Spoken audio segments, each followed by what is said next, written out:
ఈ వెంచర్ వచ్చి highway facing కలిగినటువంటి వెంచర్ అండి. ఈ వెంచర్ యొక్క లొకేషన్ వచ్చి నెల్లూరు నుంచి రాజుపాలెం టు కావలికి వెళ్ళే రోడ్ అండి. రాజుపాలెం నుంచి ఒక 3 కిలోమీటర్ల డిస్టెన్స్ అయితే ఉందండి. Chandrasekharapuram main highway road facing అండి లేఅవుట్. ఈ వెంచర్లో ఇప్పుడిప్పుడే డెవలప్మెంట్ స్టార్ట్ చేశారండి, ఆల్రెడీ చేస్తున్నారు.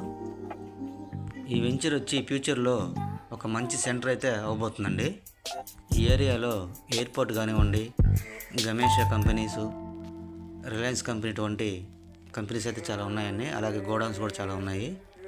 ఫ్యూచర్లో డెవలప్మెంట్ అయ్యే ఒక మంచి అవకాశం అయితే ఉందండి ఇక్కడ. ఇప్పుడు వచ్చి కమర్షియల్ ప్లాట్స్ వచ్చి ఒక అంకనం 75,000 అయితే పెట్టారండి. రెసిడెన్షియల్ ప్లాట్స్ అయితే 72,000, 73,000, 70,000 అయితే ఉన్నాయండి. ఎవరైనా బుక్ చేసుకున్నాం అనుకున్న వాళ్ళు పైన నా నంబర్కి కాంటాక్ట్